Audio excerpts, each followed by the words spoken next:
Ibu bapak, saudara-saudari yang terkasih di dalam Tuhan, kalau kita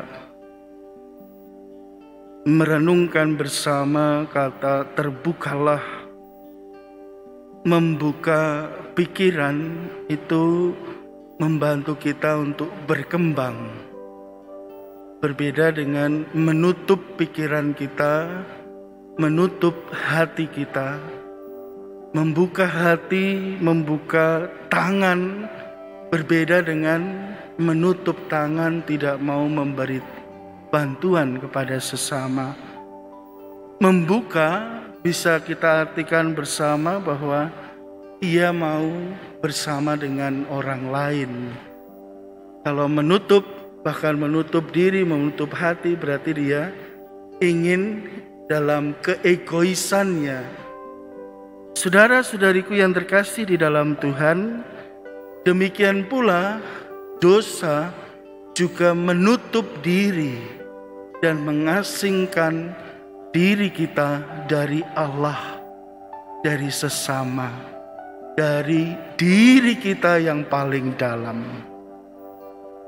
Orang yang tuli dan gagap ini sering mengalami perlakuan diasingkan dari sesamanya. Karena orang sulit berkomunikasi dengan dia. Dia itu bagian yang jauh dari masyarakat. Kita pun dalam kehidupan, entah dalam pikiran kita, entah dalam ucapan kita mengasingkan orang lain.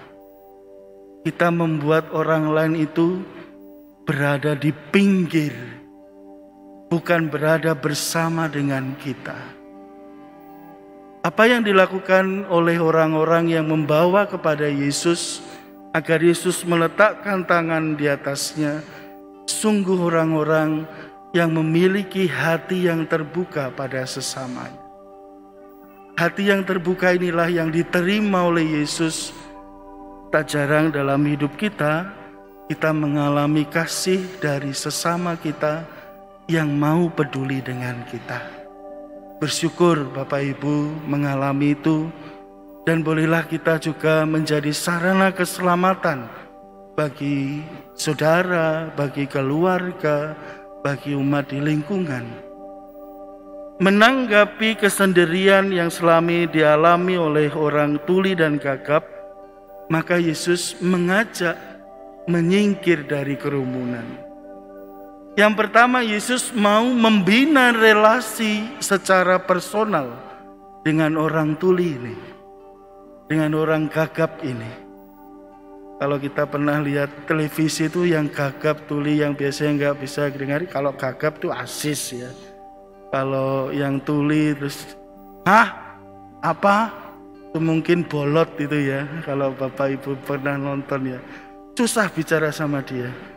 Yesus mencoba untuk membina relasi yang personal, yang pribadi. Itulah yang ditawarkan oleh Allah. Tuhan juga mau kita juga secara personal bersamanya, secara pribadi bersamanya. Lalu yang kedua, Tuhan juga mau meningkatkan iman dari orang bisu dan tuli itu. Ingat bahwa Dekapolis adalah wilayah bukan bangsa orang Yahudi yang tidak mengimani agama Israel saat itu. Maka perlu juga Yesus menguatkan iman bagi orang yang tuli dan gagap ini. Saudara-saudariku yang terkasih dalam Tuhan, maka kasih dan kebaikan itu kita tidak mengasingkan orang lain, tetapi kita membuka dan juga membina relasi dengan sesama dengan baik, dan juga membina relasi dengan Allah dengan baik. Bukannya mengasingkan diri dan egois dalam kehidupan kita. Kalau kita bandingkan dengan bacaan pertama, bagaimana kabar sukacita keselamatan itu seperti membuka semua yang selama ini sungguh-sungguh menderita bagi kita. Dikatakan bahwa bersorak-sorai seperti rusa, dikatakan yang buta melihat, yang tuli mendengar, dikatakan mata air padang belantara, padang pasir menjadi kolam, menjadi mata air, pasir yang gersang dijadikan sumber air, terbuka. Dan keterbukaan ini dalam bacaan kedua dikatakan bahwa keselamatan terjadi bagi semua yang percaya. Tidak pilih-pilih, Allah memilih memberikan keselamatan kepada semua. Hanya tanggapan dari manusia yang berbeda. Saudara-saudariku yang terkasih di dalam Tuhan, di akhir dalam Injil dikatakan, Ia menjadikan semuanya baik. Bagaimana kasih dan kebaikan Tuhan juga menjadikan hidup kita, diri kita, keluarga kita, hidup rohani dan manusiawi kita menjadi baik adanya. Dan di dalam bacaan yang kedua dikatakan bahwa keselamatan yang diberikan bagi banyak orang juga diwariskan dalam diri orang miskin yang menjadi warisan bagi kita di segala zaman. Santo Vincentius melihat Yesus yang sungguh peduli dengan orang miskin. Orang miskinlah warisan kita terus-menerus di sepanjang hidup kita.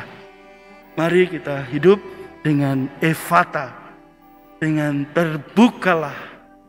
Kita menghargai kemanusiaan, membuka diri bagi sesama, bagi Tuhan, membina relasi yang personal, yang baik, dan kita bersyukur bahwa Allah, bahwa Yesus menjadikan semuanya baik dalam hidup kita.